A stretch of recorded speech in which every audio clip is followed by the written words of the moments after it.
nearly 30 years, it was known as the Rock, an inescapable fortress perched on an island in the middle of a freezing bay, a prison designed to hold the most dangerous criminals in America. To break out of Alcatraz was not just a crime, it was considered a physical impossibility. But on the night of June 11th, 1962, 3 men tried anyway. To understand the escape, you first have to understand the prison itself. Alcatraz was a maximum secretary federal prison from 1934 to 1963. It was meant to be the end of the line, the final stop for incorrigible criminals like Al Capone. The prison's official count of escape attempts was 14, involving 36 different inmates. Most were quickly caught, a few were shot, and others drowned. The cold churning waters of the San Francisco Bay, with its strong currents and deadly sharks, or so the guards would tell the inmates, were the ultimate warden. But for 3 men, these odds were just a challenge, and their names were Frank Morris, John Anglin, and Clarence Anglin. Frank Morris was the mastermind, a career criminal with a genius-level IQ of 133 and a history of successful escapes from other prisons. He was a puzzle solver, and Alcatraz was his ultimate puzzle. Then there were the Anglin brothers, John and Clarence. They were bank robbers from Georgia, career criminals, but also known for their daring. They had attempted a breakout from a Florida prison by hijacking a truck.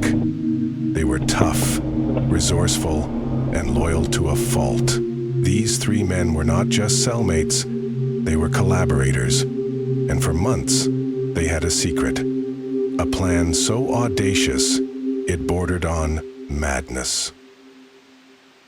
The key to their escape wasn't through brute force, but through patience and ingenuity.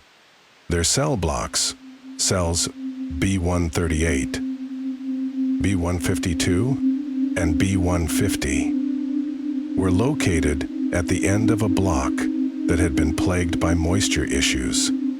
The concrete was soft. Over the course of months, using sharpened spoons smuggled from the mess hall, they painstakingly chipped away at the concrete around their air vents. The work was slow, dangerous, and noisy.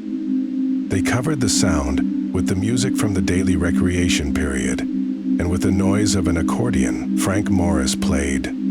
To hide the holes they were creating, they made false walls out of painted cardboard and used a broom handle to stick them back in place if a guard came by. The dummy heads, made from a papier-mâché mix of soap, toothpaste, and toilet paper, and topped with real human hair, were a stroke of pure genius. They were so lifelike that they fooled the guards for hours on the night of the escape. On the night of June 11th, 1962, the plan was set in motion. After lights out, the men slipped through their newly widened holes into the narrow utility corridor behind their cells. They then climbed a 30-foot pipe, squeezed through a ventilation shaft to the roof, and then slid down another pipe to the ground. From the roof, they inflated a raft they had secretly constructed out of over 50 raincoats. It was a makeshift vessel, but it was their only hope. Around midnight, they launched into the cold, choppy waters. The next morning, the alarm went off. Not because the guards saw them escaping, but because they found the dummy heads in their beds. A massive manhunt was launched. The FBI, the Coast Guard, and local authorities descended on the bay.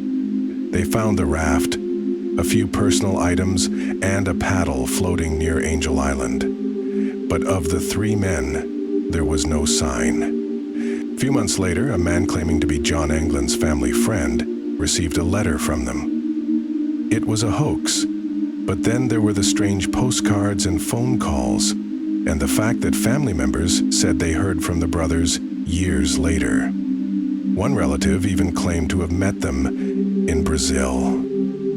A man called the Bureau in 1967, claiming to have been Morris's classmate and to have known him for 30 years. He said he had bumped into him in Maryland and described him as having a small beard and mustache, but refused to give further details. The case was officially closed, but the U.S. Marshals Service still lists Frank Morris and the Anglin brothers as wanted fugitives. They have active warrants, just in case.